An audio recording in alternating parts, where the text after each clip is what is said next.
마음이 격분하여. 자, 이제 주일마다 계속해서 사도행전 말씀을 이야기하고 있는데 오늘은 벌써 34번째 사도행전 이야기로 여러분들과 함께 은혜를 나누고자 합니다. 자, 우리가 지난주에 이어서 이제 34번째 이야기인데 사도 바울은 원래 복음을 아시아로 하나님의 복음을 증거하기 위해서 실제로 또 아시아로 가던 사역들이 너무너무 잘 됐어요.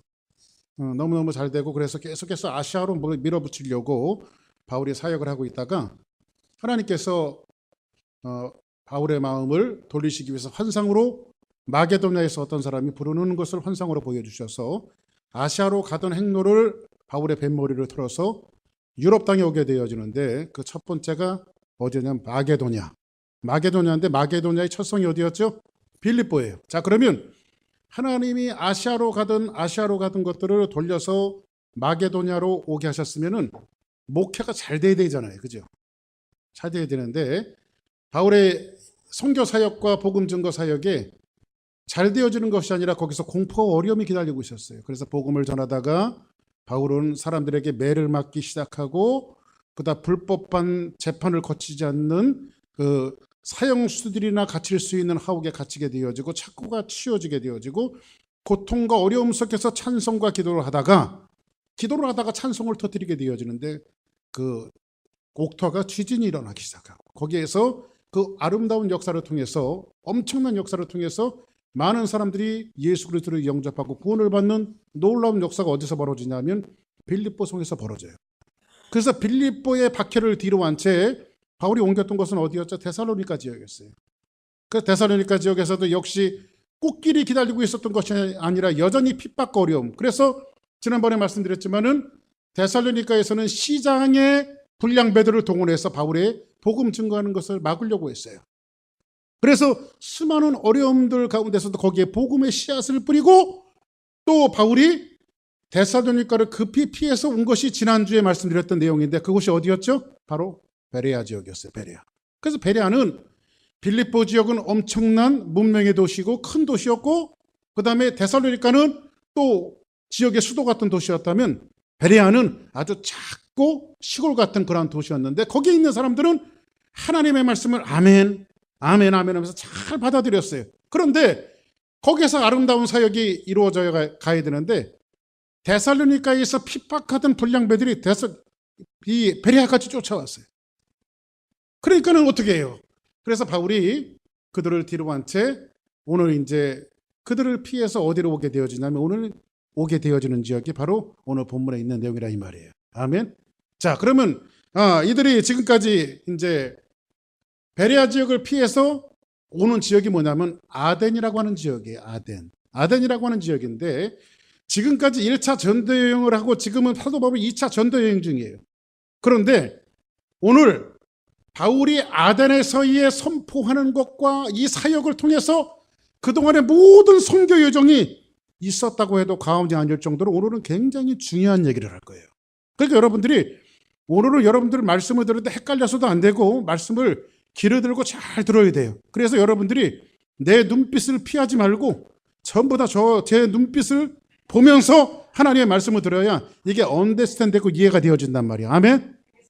자, 그러면 오늘은 이제 바울이 어디로 피하지? 이제 아덴이라고 하는 지역에 오는데 여기에 아덴으로 베레아에서 급히 오다 보니까는 동료가 있었는데 디모데와 누가 있었죠? 실라가 있었죠. 근데 실라와 디모데를 아덴이라고 하는 지역으로 급히 쫓겨오듯이 오다 보니까는 같이 오지 못했어요. 같이 오지 못해서 바울이 그를 인도하던 사람에게 이런 부탁을 합니다. 성경 보실까요? 자,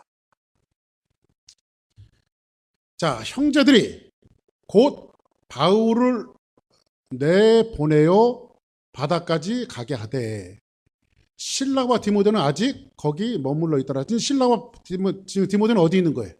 지금 데살로니가 지역에 아직 있는 거예요. 베레아에 아직 있는 거예요. 베레아에. 그죠? 아직 바울을 쫓아오지 못했어요. 그럼 바울은 홀로 지금 도망쳐 나오듯이 지금 아덴으로 온 거죠. 근데 바울을 인도하는 사람들이 그를 데리고 아덴까지 이르러 그에게 실라와 디모데를 자기에게로 속히 오게 하라 명령을 받고 떠나니라. 그러니까 바울이 뭐라고 이야기하냐면 이제 내가 급히 나오느라고 우리 동료를 바울이 실라와 디모데를 데리고 나오지 못했으니까 우리 그 실라와 디모데를 어서 속히 이 아데니로 보내주십시오 하면서 형제들에게 부탁을 하고 지금 사도 바울은 어디에 나와 있는 거예요? 아덴에 와 있는 거예요. 아덴. 그러면 아덴이라고 하는 도시를 제가 이제 오늘 설명해 드릴 테니까 이런 것들이 중요해요. 왜냐하면 오늘 말씀을 이해하려면요 이런 것들이 중요하니까는 절대 땅 쳐다보지 말고 저를 쳐다보세요. 전부 다. 예. 아덴이라고 하는 적이 왜 중요하냐면요, 아덴은요 당시의 거대한 문명과 문화가 총집합되어 있는 문화의 도시예요. 문명의 도시예요. 이렇게 얘기하면 알 거예요. 성경은 우리 번역에 아덴이라고 되어 있지만은 여기가 지금 어디냐면 아테네예요. 그리스 아테네. 아테네 올림픽 있었죠? 예? 그게 아테네예요. 지금 여기가. 예, 그리스 아테네인데 그걸 아덴이라고 번역을 했는데 예수님이 이 땅에 오시기 한 500년 전에 헬레니즘 문명이 절정을 이루었던, 그러니까 세계의 모든 문명을 다스렸던 헬레니즘 문명이 절정을 이루었던 중심 도시가 어디냐면 바로 아테네예요. 당시 사람들은요 아테네 시민이 되는 것을요 굉장히 긍지로 여겼어요. 당신 어디 살아? 나는 아테네 사람이야. 그러면 이게 좀 뭔가 어깨 그냥 이렇게 그냥 당신 어디 사람이야? 그러면 나 아테네 사람이야 이게 아니라 어깨에 힘을 딱 주고 나 아테네 사람이야 하면서 이렇게 어깨에 힘을 주고 얘기했다. 제가 지금은 뭐 그런 벽들이 많이 없어졌습니다만 옛날에 경상도 지역을 제가 이제 무슨 일이 있어서 자주 갔었어요. 제가 이제 경상도 사람들은 악센트가 세잖아요 이렇게. 근데 저하고 이게 얘기를 하면 저보고 뭐라고 얘기하냐면 서울 분이신가 봐요. 그래요. 왜요? 그랬더니 말씨가 서울 말씨를 쓰신다고. 근데 그 사람들은 서울 말씨를 쓰면 그렇게 좋아하는 거예요. 그냥 서울 사람이라고 하는 그 이유만으로도 좋아해. 우리는 항상 그쪽에 살아갖고 잘 모르겠는데 근데 어디 사람이야? 그래서 그때는 제가 사실 경기도 사람인데 얘 그냥 서울 삽니다. 그랬어요.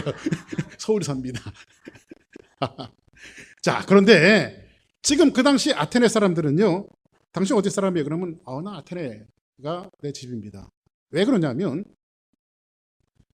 여기에 여러분들이 알만한 사람들이 여기 다 있어요. 이 아테네는 어떤 사람이 사는가 제가 한번 열거해 보일 테니까 여러분들이 하면은 고개를 끄덕끄덕 하시면 됩니다. 이 아테네는요 문명과 학문과 철학의 도시인데 여기에 누가 살았냐면 어떤 사람들이 살았냐면 소크라테스, 아리스토텔레스, 플라톤, 또 성경에 나오는 에피큐로스, 이런 사람들이 다 어디 출신이냐면 이 아테네 출신들이에요. 그래서 옛날에 그 최경주 골프 잘 치시는 우리 최경주 선수가 우도랜드 살았거든요. 근데 우도랜드 사시는 분들이 항상 저를 만나면 그러는 거예요. 우리 옆에 최경주가 살아. 저하고 아무 상관이 없는데, 최경주 씨가 사는 거하고 자기하고 아무 상관이 없는데 우리 동네 최경주가 살아. 그래, 이 아테네 사람들은 여기가 소크라테스가 나온 데야.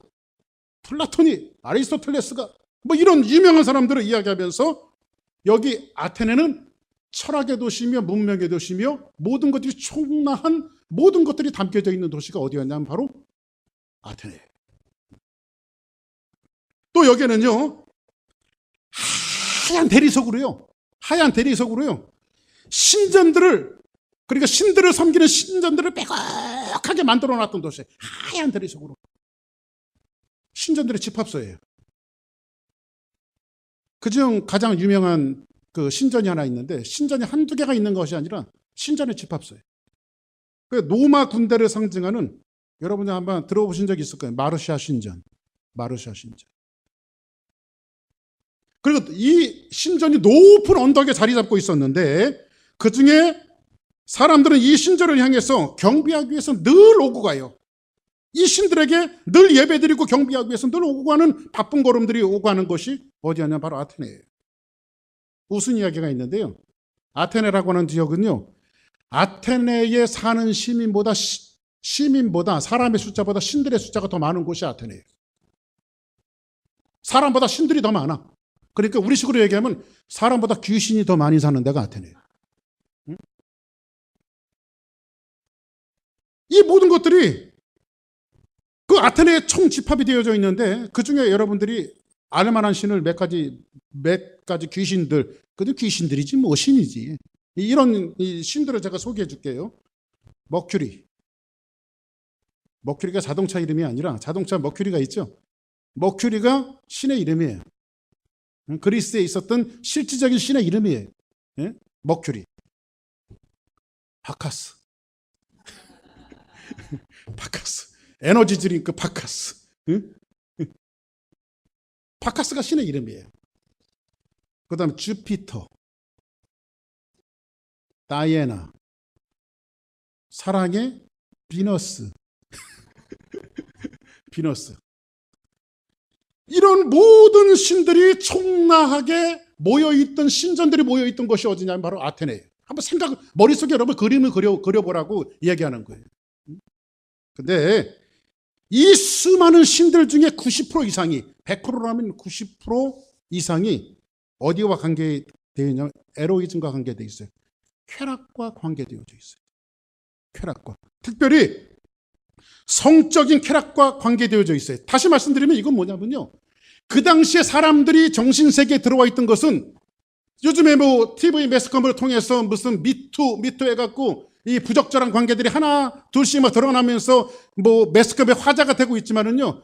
이 당시로 비춰봤을 때는 그거 하나도 화제가 될 게 없는 게, 왜냐하면 에로이즘과 성적인 타락은 그냥 사람들의 정신세계에 그냥 들어와 있는 고정관념들이었어요.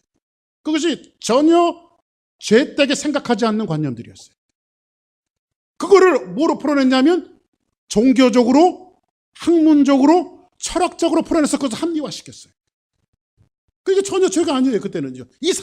적어도 이 사람들에게는요.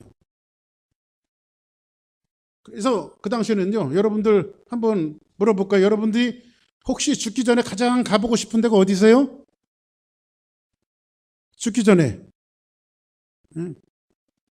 저희 아들 녀석이 얼마 전에 그 스위스하고 이탈리아 갔다 왔잖아요. 그래가지고 제가 누가 그랬어요? 그러니까 죽기 전에 가보고 싶은 데가, 그런데 가면서 그랬어요. 야, 혹시 좋은 데가 있거든 사진 좀 찍어서 보내라 그랬더니 사진 찍어서 보냈더니 진짜 좋더라고요. 근데 그 당시에는요, 사람들에게 묻습니다. 당신에게 죽기 전에 가장 가보고 싶은 데가 어디입니까? 그러면 사람들이 아테네. 제일 가보고 싶은데, 그래서 모든 문화와 문명과 위용과 아주 매력적인 것들을 촉발시키는 것이 어디냐면 바로 아테네예요. 거기에 지금 누가 간 거예요? 사도 바울이 지금 갔어요. 밀려서 떠밀려서 사도 바울이 가게 된 것이 어디예요? 바로 아테네로 갔어요. 아테네. 근데 이 떠밀려 오듯이 온 이 한 전도자에게 이 매력적이고 아주 문화와 문명과 모든 것이 다 모여있는 이 도시가 이 한 전도자의 눈에는 어떻게 보였을까요? 사람들이 죽기 전에 한번 가보고 싶은 이 도시가, 저 같으면 그랬겠어요. 뭐 디모데도 안 오고 신라도 안 오는데 에라, 이제 나도 휴가 좀 하자. 좋은 도시 왔으니까 사람들이 그냥 뭐 내가 오고 싶어서 온 곳이 아니라 떠밀려서 왔으니까 떡 본 김에 제사 드린다고 나도 관광 좀 해보자 해갖고 뭐 디모데나 신라가 오기 전에 아마 투어를 쫙 했을 것 같아. 저 같으면 그렇다고. 저 같으면. 근데 사도 바울이 이 도시를 보고 오늘 본문에 보니까 뭐라고 이야기하나 봅시다. 16절. 자, 오늘 본문에 있는 말씀 한번 볼까요? 예. 손에 꽉 잡고 있다가 빨리빨리 오셔야 돼요. 자, 시작. 바울이 아덴에서 그들을 기다리다가 그 성에 우상이 가득하신 것을 보고 마음이 격분하여. 아니, 좋은 걸 봤는데 마음이 왜 격분했을까요? 이 전도자는요, 우리가 좋은 데 가면요, 저도 이제 휴스턴에서 살다가 뭐 작년에는 시카고 갔다 왔고, 재작년에는 제가 워싱턴 DC에 갔다 왔고, 또 이번은 이제 다음 주는 제가 이제 애틀란타 교수 리트릿이 있어갖고 애틀란타 가거든요. 그런데 이 휴스턴 살다가요, 작년에는 시카고 가보니까요, 와, 너무 달라요. 같은 미국이라도. 그래서 제가 그랬어요. 미국에 이런 데도 있구나. 응? 뭐 저는 시카고 대학 같은 데 한번 투어를 해봤어요. 이야, 뭐 좋더만요. 응? 근데 벽돌도 명문 대학 같아 거기는. 응. 응? 그렇게 생겼더라고요. 근데 여기 지금 이 아덴이라고 하는 성에 사도 바울이 지금 들어왔는데 사도 바울의 마음속에는 그 화려함과 매력적이고 매혹적인 것들이 보인 것이 아니라 그 가운데 우상들이 막 많이 있는 것을 보고 마음이 격분하기 시작했어요. 마음이 격분하기 시작했어요. 그죠? 근데 오늘 마음이 격분했다라고 하는 의미를 제가 지금 말고 조금 이따가 다시 소개를 해드릴게요. 예? 그런데 이 말은 뭐냐면요.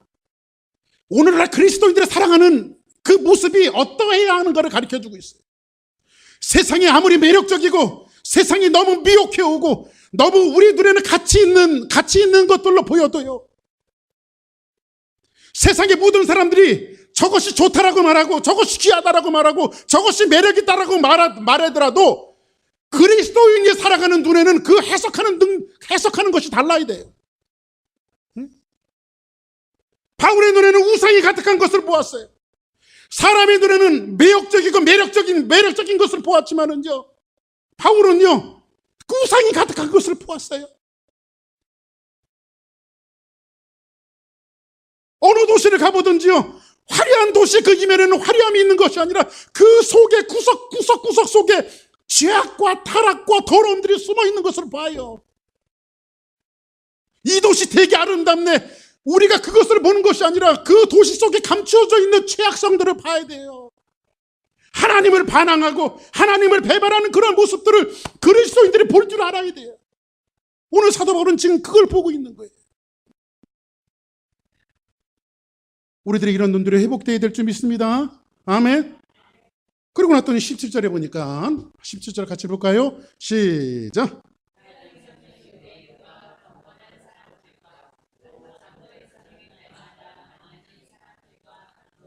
사도 바울은 언제나 자기의 관례대로 항상 복음을 증거했어요. 지금 사도 바울은 동료들이 있어요? 혼자 있어요? 지금 혼자 있어요. 그죠? 동료들이 아주 오진 않았어요. 거대한 문명의 도시와 맞닥뜨려 있는 이 사도 바울이 이제 관례처럼 회장에 들어가서 유대인들과 경건한 사람들과 또 만나서 또 장터에 나가서 만나는 사람들마다 사람들과 변론했다라고 되어 있어요. 하나님의 말씀을 갖고 계속 변론했어요. 여기에 변론했다라고 하는 이 변론이라고 하는 원문은 이런 뜻이에요. 누구를 대신해서 격렬하게 싸웠다. 변론이라고 하는 것이 그냥 주고받고 했던 것이 아니라 누구를 대신해서 격렬하게 싸웠다 이 뜻이에요. 지금 사도 바울이 누구를 대신해서 싸우고 있을까요? 예수 그리스도를 대신해서 싸우고 있는 거예요. 아멘. 예수님을 대신해서 지금 치열한 싸움을 싸우고 있는 거예요. 저는요, 설교자로서 항상 그런 마음을 갖고 있어요. 저희 집사람이 어떨 땐 그래요. 여보, 오늘은 왜 이렇게 악을 써? 큰 소리를 왜 그렇게 해? 근데 설교하다 보면 크게 막 어쩔 수가 없어요. 여러분들이 이해하고 들어요. 왜냐하면 저는 지금 이 설교자로서 예수님을 대신해서 여러분들의 귀를 열고 마음을 열어야 돼요. 지금요. 주님을 대신해서 싸우는 것이 설교자의 모습이라고 생각해요. 이렇게 부르짖는데도 이렇게 얘기하는데도 여러분들이 바뀌지 않는다면 어떻게 될까요? 일하기 난감한 거예요. 진짜 일하기. 인생의 한복판에서 여러분 가는 곳마다 저는 말씀으로 설교를 하지만요, 이 설교를 듣는 여러분들은 저 교회 문을 차고 나가는 그 순간에 여러분들은 여러분의 몸으로 설교를 해야 돼요. 세상에서 그리스도인으로서 설교를 해야 돼요. 그것이 정말 선교적 제자로서 우리 교회가 지향해야 될 그런 모습이에요. 여러분들, 이 박 목사가 이 악을 쓰면서 설교하는 것이 여러분의 삶을 통해서 여러분의 인생의 한복판에서 여러분의 몸으로 설교하는 그 모습으로 나타낼 때 이 설교가 유용한 거예요. 하나님 원하시는 거고. 근데 여기서 사도 바울이요, 헬레니즘 문화의 철학의 극치를 달릴 수 있는 최고의 그 헬레니즘 문화의 양대 큰 산맥 같은 두 학파를 만나요. 두 학파를 만났는데 그 학파들이 누군가 한번 봅시다. 자, 어떤 에피쿠로스와, 여기 누가 있어요? 에피쿠로스 학파 하나, 그 다음에 또 하나는 스토아. 이 철학자들도 바울과 모로의 쟁론을 할세. 응? 그래서 이 사람들이 뭐라 했을까요? 바울, 야, 철학적으로, 학문적으로 이렇게 이 두 학파들이 쟁론을 하는 거예요. 어떤 사람은 이르되 이 말쟁이가 무슨 말을 하고자 하느냐 하고, 어떤 사람은 시작,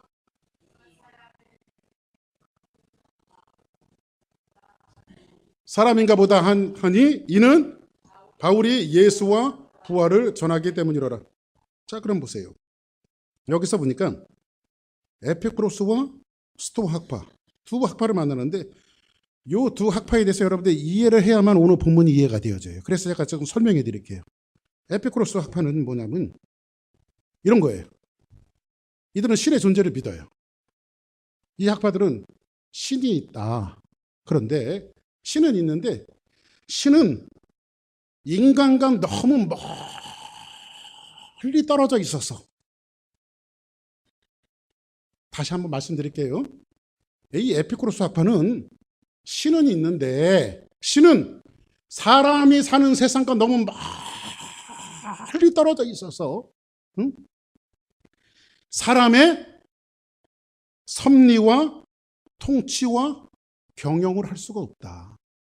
그러니까 여러분들 보세요. 우리는 어쩌죠? 우리의 슬픔과 너 예수께 조용히 나가 내 마음을 내려놓고, 우리는 예수 앞에 나가서 우리의 마음을 내려놓죠. 근데 신이 너무 멀리 있으니까 마음을 내려놓을 신이 있어요, 없어요? 없죠. 그 신이 인간사를 개입을 하지 못하는 거 너무 멀어갖고, 이 사람들이 생각하는 게 그렇게 생각한다고, 너무 멀어갖고 인간사를 개입할 수가 없는 거예요.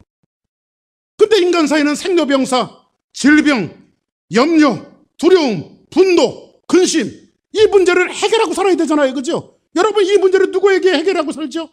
주님 앞에 나와서 우리에게 해결하고 살잖아요. 그죠?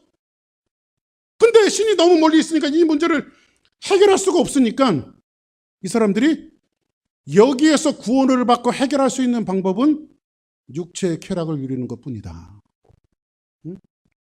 그래서 퍼니즘에 빠지는 거예요.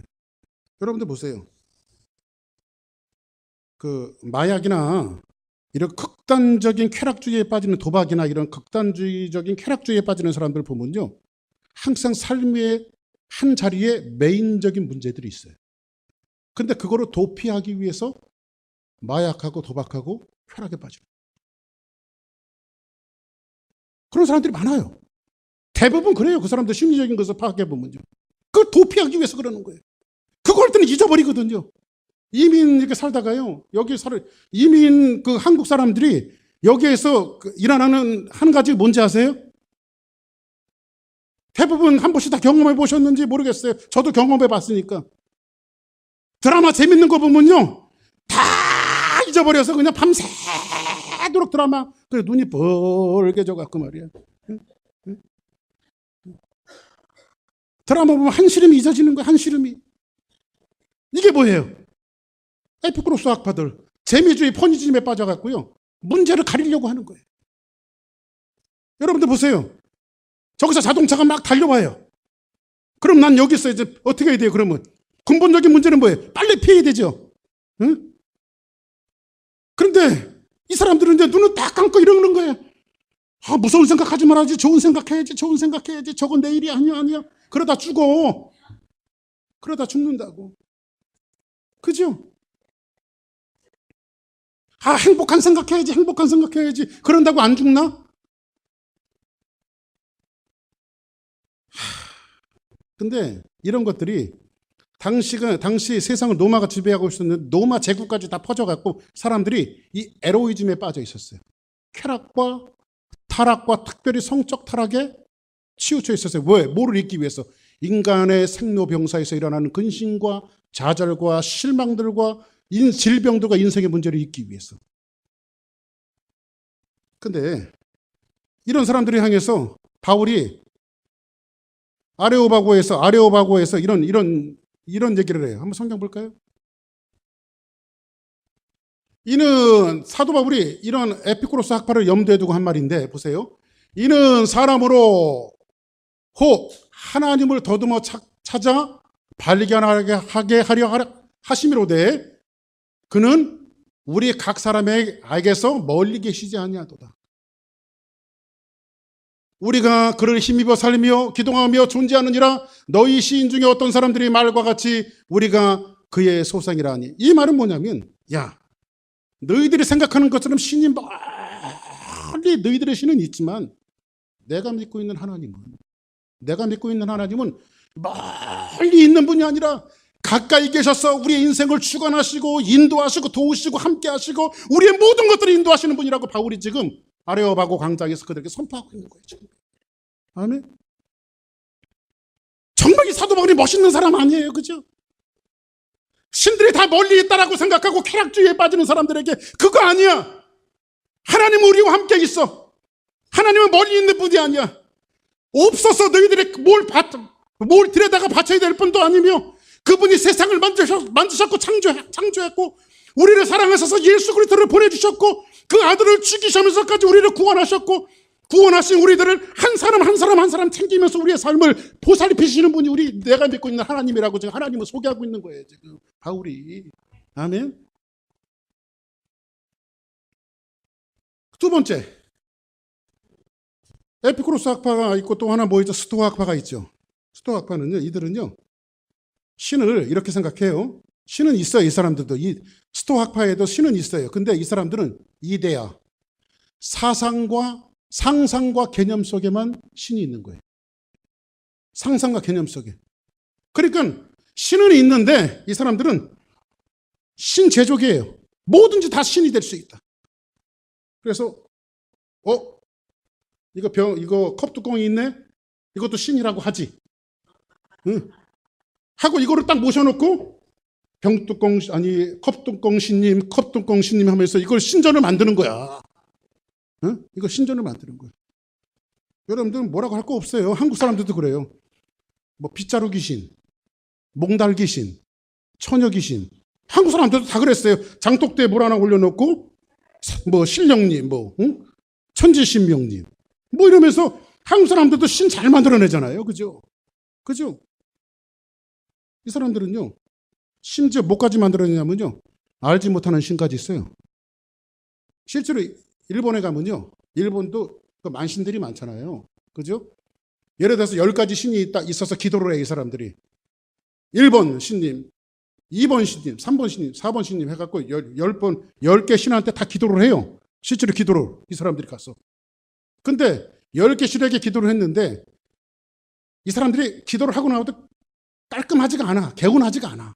왜 개운하지가 않냐면 요 10개 신한테 기도했는데 그동안 기도하지 못한 다른 신들이 있는데 요분들이 노여갈 거 아닌가 이거지. 응?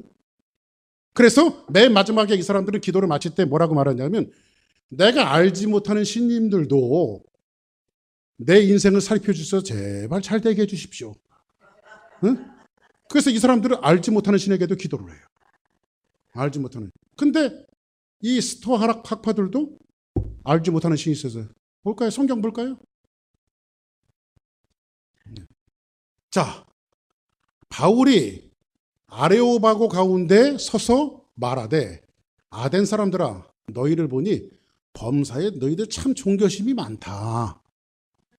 응? 왜냐하면 신들을 자꾸 잘 만들어내니까. 그죠? 참 종교심이 많다. 그러면서 하는 말이 뭐냐면 내가 두루 다니며 너희의 하는 것들을 보다가 알지 못하는 신에게라고 새긴 단도 보았으니.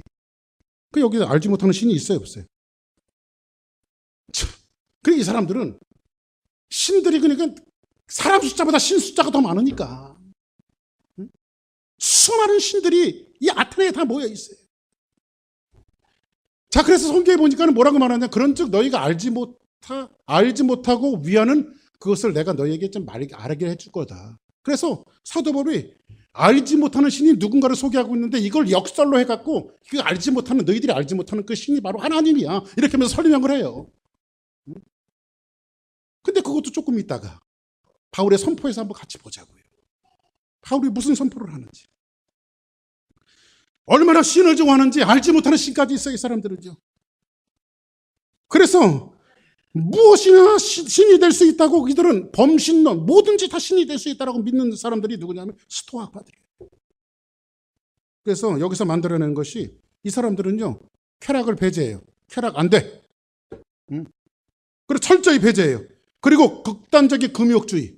그래서 이 사람들이 만들어낸 것이 그 영지주의를 만들어냈죠. 금욕주의, 영지주의. 영지버섯이 아니라 영지주의. 영지주의를 만들어내는데, 이 영지주의 중에 대표적인 학파가 SNF파죠. SNF파들은 어떻게 만들어지냐면요, 죄를 안 짓기 위해서 하루 종일 일을 하는 거예요. 밥 먹으면 어떻게, 하루 종일 일했으니까 밥 먹으면 어떻게 될까요? 피곤해서 자지요. 그것은 다 또 그걸 또 하는 거야. 근데 여러분들 보세요. 기독교인들 가운데서도 여러분들 착하고 윤리적이고 도덕적으로 살아가는 것이 그리스도인이 되어야 된다. 맞아요, 틀려요? 맞죠? 착하고 윤리적으로 도덕적으로 살아가야 되죠. 근데 착하고 윤리적으로 도덕적으로 살아가는 것이 신앙이다. 맞아요, 틀려요? 그건 신앙이 아니에요. 우리는 하나님의 은혜로 살아가야 돼요. 그죠? 착하고 윤리적이고 도덕적으로 살아가는 것도 맞지만 우리가 살아가는 것은 항상 우리는 죄인이에요. 그렇죠? 교회는 딱 두 가지 종류밖에 없다고 말씀드렸죠. 죄인과 용서받은 죄인. 그렇죠? 나는 죄인이야. 근데 용서받은 죄인이야. 이 두 부류밖에 없어요. 그런데 우리는 항상 하나님의 은혜가 필요하잖아요. 그렇죠? 그리고 하나님의 뜻대로 살려고 하는 몸부림 우리 가운데 있지요. 근데 완벽하게 살아내는 것이 하나님의 뜻이 아니라고, 우리는 이 세상에 완벽을 추구할 수가 없어요. 주님의 은혜 말고는 완벽이 이루어지질 않아요. 하나님의 은혜가 아니고. 그래서 이 두 학파를 요약하면요, 하나는 뭐예요? 에피쿠로스는 쾌락. 그러니까 쾌락을 이겨내기 위해서, 구원받기 위해서는, 그 세상의 생로병사에 일어나는 모든 것들을 이겨내기 위해서는 쾌락을 즐겨야 된다. 재미짐에 빠지면 되는 거. 모두 그때 잊어버리니까. 그래서 그걸 학문화시키고 체계화시켜서 종교화시킨 거예요. 그걸. 두 번째로는 뭐예요? 새로운 지식. 새로운 지식. 그래서 이 새로운 지식이, 이 사람들은 새로운 지식을 얼마나 좋아하냐면요, 그냥 오늘은 병뚜껑 귀신, 오늘은 컵뚜껑 귀신, 무슨 귀신 그러면서 신을 많이 만들어내면서 새로운, 거기에다가 학문의 의미를 더하고 새로운 지식을 달마다 만들어내는 거예요. 심지어 이 사람들이 얼마나 학문을, 이 새로운 지식을 좋아하냐면, 한번 성경 볼까요? 뭐라고 이야기하는지. 모든 아덴 사람과 거기서 나그네 된 외국인들이 가장 새로운 것을 말하고, 가장 새로운 것을 말하고 듣는 거 외에 달리 시간을 쓰지 아니하미로라. 그러니까 여러분들, 저거 들은 얘기야. 요즘에 그런 거 있잖아요. 뭐, 목사님 아재 개그 하시네. 그거 들었다 그거지. 왜 그런, 그 옛날에 그 아주 그 20, 30년 전에 썼던 개그 지금은 안 통한다 이거지. 그래서 요즘에 개그 하려면 어떻게, 새로운 것을 만들어내야 돼. 네? 새로운 것을. 그 새로운 지식을 좋아해요, 사람들이. 옛날에 우리 그 선배 목사님 한 분이요, 그런 얘기를 한 적이 있어요. 야, 우리 전도사 때 그런 얘기를 한 적이 있어요. 야, 난 너희들이 앞으로 목회할 때가 되면 참 너희들이 불쌍하다. 그래가지고 내가 볼 땐 자기가 더 불쌍해 보이는데 우리 보고 불쌍하다고 그래요. 다 연세가 드셔갖고. 그래가지고 왜 그러시는데 그랬더니, 우리가 지금 목회할 때는 지금 심플하고 단순해. 그래서 복음을 전하면 사람들이 받아들이고 그리고 하는데, 너희들이 복음을 전하는 세상은 복잡 다양해질 거다. 근데 그 땅에서 너희들이 목회를 할 때, 그 척박한 땅에서 목회할 때 난 너희들을 생각하면 불쌍하다. 그때 그 일이 뭔지를 몰랐어요. 그 얘기가.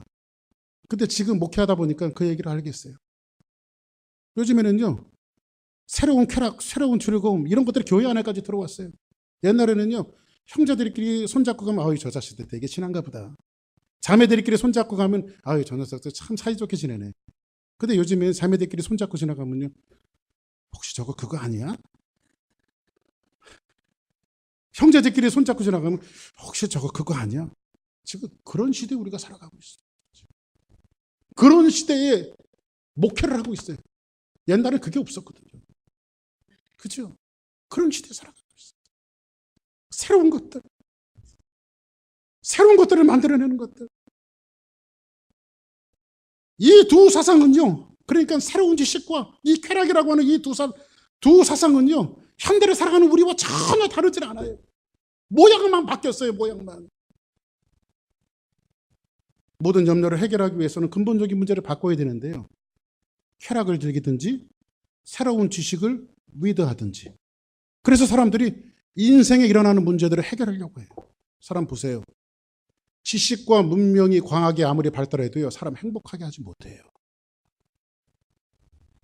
여러분이 돈 많이 벌어서 일확천금을 집에다 쌓아놔도요, 그것이 여러분들 행복하게 하지 못해요. 여러분들이 돈 많이 벌어서 세계 일주를 하고 가장 좋은 음식을 먹고 가장 좋은 차를 탄다고 해도 그것이 여러분들을 행복하게 할 수가 없어요. 행복은 예수 그리스도 안에 있어요. 아멘. 주님을 심어줘야 돼요. 근데 사도 바울의 눈에는 직관적으로 문화와 문명을 자랑하는 이 아덴이라고 하는 위용 있는 도시에서, 매력 있는 도시에서 뭘 봤어요? 우상이 가득한 것을 보고. 이 거대한 문명 앞에 지금 사도 바울이 맞짱을 뜨고 있어요. 이 거대한 이 도시 앞에, 이 도성 앞에 사도 바울이 지금 맞짱을 뜨고 있어요. 그리고 뭐라고 말하죠? 다시 한번 볼까요?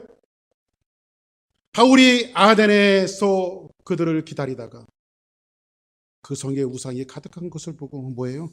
마음이 격분하고. 그럼 여기서 격분했다라고 하는 말은 이제 설명해 드릴게요. 격분했다라고 하는 말이 무슨 말일까요?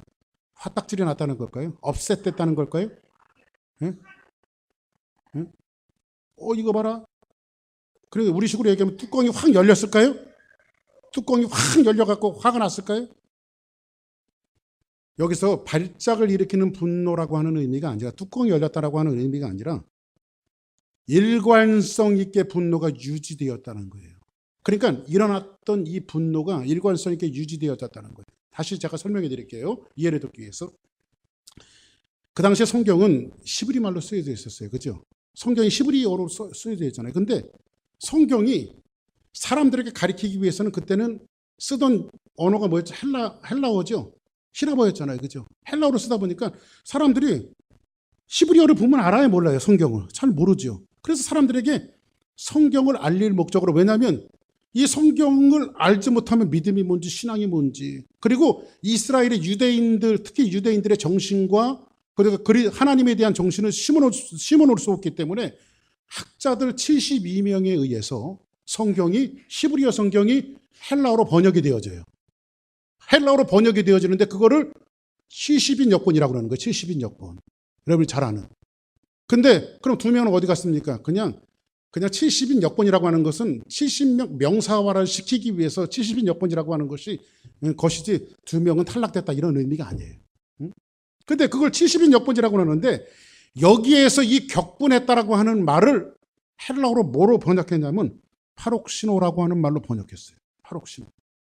이 파록시노라고 하는 말은 뭐냐면 분노와 질투라고 하는, 분노와 격분했다, 분노, 질투라고 하는 말이 헬라 사람들에게 의해서는 동의어로 사용돼서 동의어로 사용되어졌는데, 이 말은 뭐냐면 바울이 화가 나고 격분했다 이렇게 말하면 되는데 그런 말이 아니라 여기서 파록시노로 번역해 놓은 것은 뭐냐면 질투했다 이런 뜻이. 질투했다. 한번 따라합시다. 질투했다. 하나님은 무슨 하나님이죠? 질투하시는 하나님이시죠.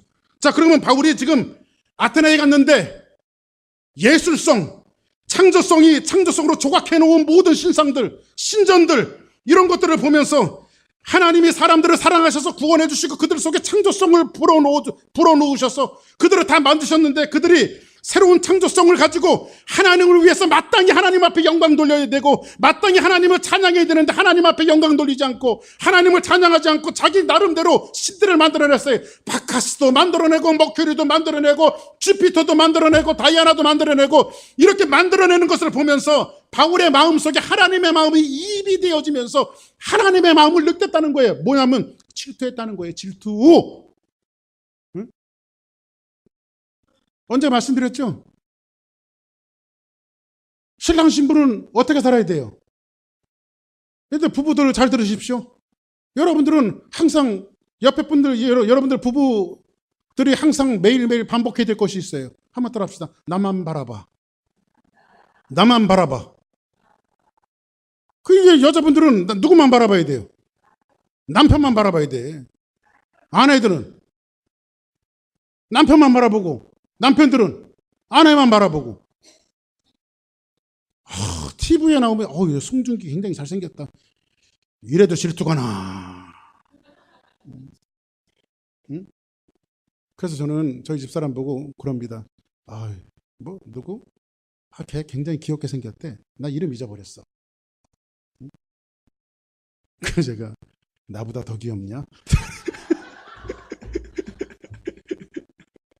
응?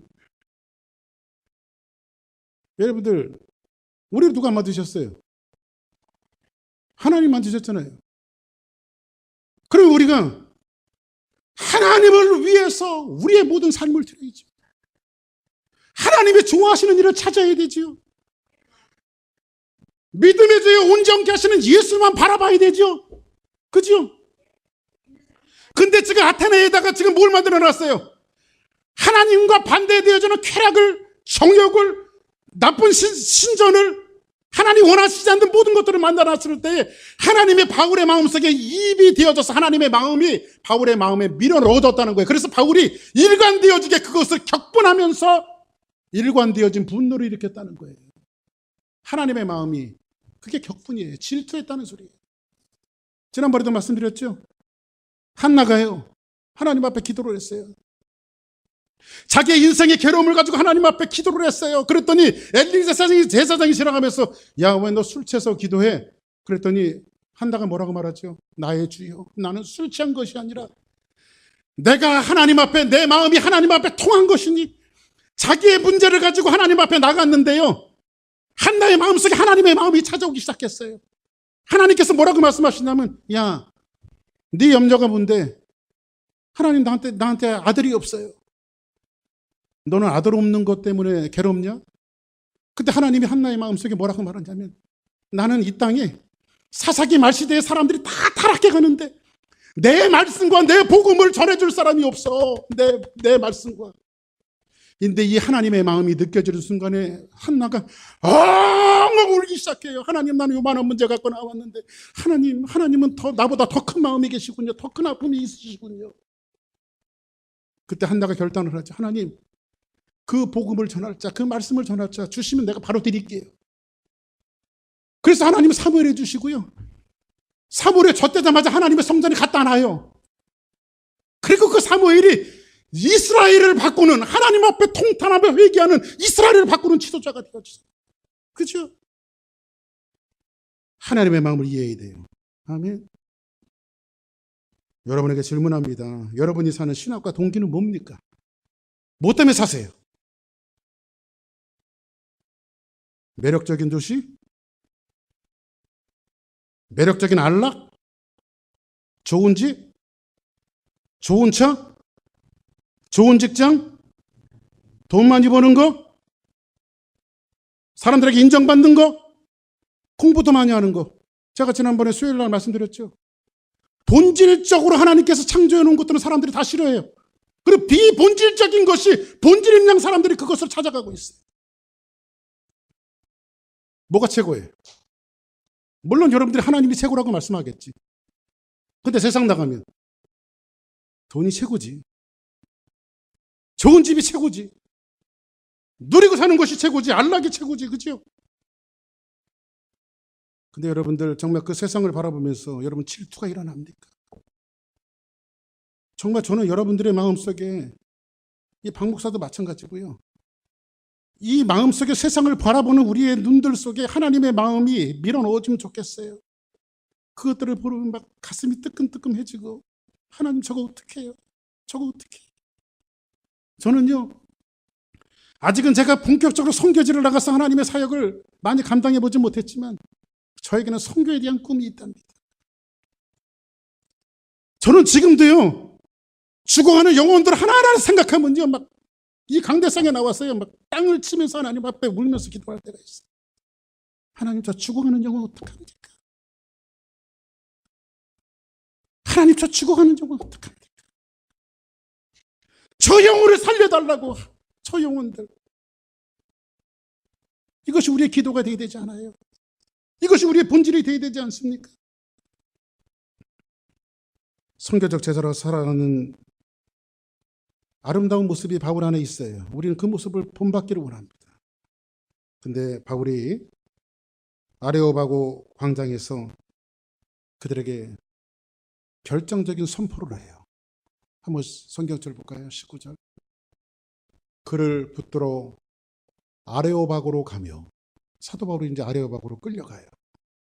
가며 말하기를, 사람들이 말하되 내가 말하는 이 새로운 가르침이 무엇인지 우리가 알 수 있겠는데, 너 지금 네가 가르치는 게 뭐야? 그 새로운 지식을 우리에게 알려줘. 수많은 사람들이 모여 있었습니다. 어마어마한 사람들이 모여 있었어요.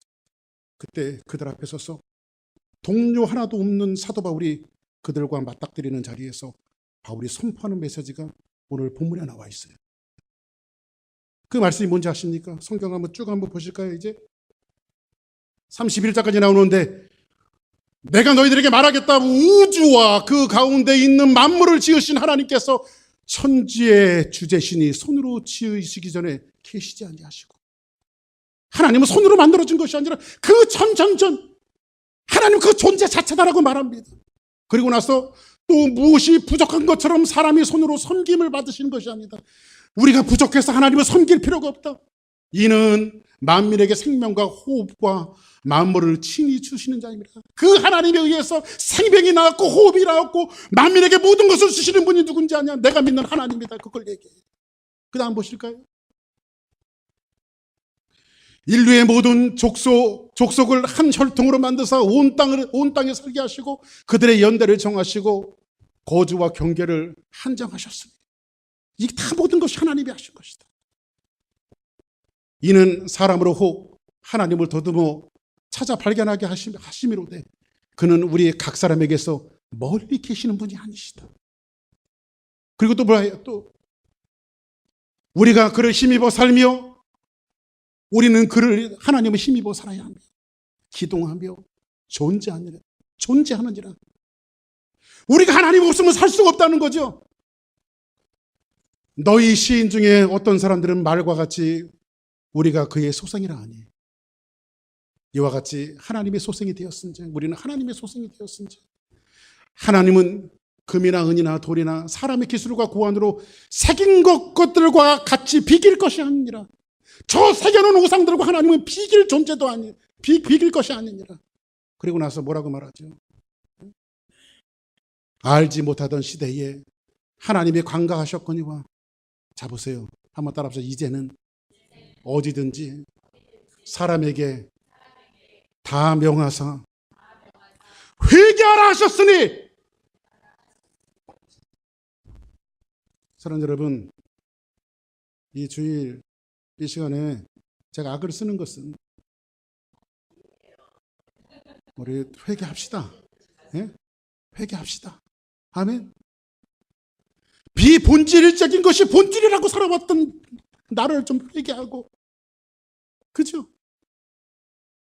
매력적인 것들, 사람들이 추구하는 그 매력적인 것, 쾌락적인 것들, 내 안락을 위해서 살아왔던 것들, 내 지식을 믿고 살아왔던 것들 다 내려놓고 다 회개하고, 이는 정하신 사람으로 하여금 천하를 공의로 심판하실 날을 작정하시고, 하나님 심판하실 날을 작정하셨대요. 이에 그를 죽은 자 가운데서 다시 살리신 것으로 모든 사람에게 믿을 만한 증거를 주셨음이라 하니라. 말씀을 정리합니다. 우리 주사랑교회는 선교적 제자로 살아가야 됩니다. 그리고 그리스도를 증거하는 것이 우리의 목적이고 사명이어야 합니다. 지난번에도 말씀드렸죠. 여러분들이 세상에 살아가는 모든 잡은 부업이에요. 부업. 우리의 본업은 뭐예요? 그리스도를 증거하는 거예요. 이게 전업이어야 돼요. 여러분 세상 살아가는 것은 하나님 보너스로 주신 부업이에요. 그건 너무 목숨 걸고 너무 좋은 거 가지려고 너무 애쓰지 마세요. 이는 다 이방인들이 구하는 거래요. 하나님이 여러분들에게 있어야 할 거 다 하신대요. 우리를 어떻게 취급하셨어? 자녀 취급하셨어. 자녀 취급하셨어. 우리는 시대 앞에 선언을 해야 됩니다. 세상이 요동하고 매력적인 것이 우리를 유혹하고 미혹하고 우리의 모든 것들이 가치 있는 것처럼 보여도 바울의 눈에 그 모든 것이 우상으로 보였던 것처럼 우리의 눈에도 우상으로 보여야 돼. 그래서 우리의 몸으로, 여러분의 몸으로 세상에 나가서 몸 자체로 설교하고 시대를 깨우는 그런 모습이 우리 안에 있어야 됩니다. 아멘.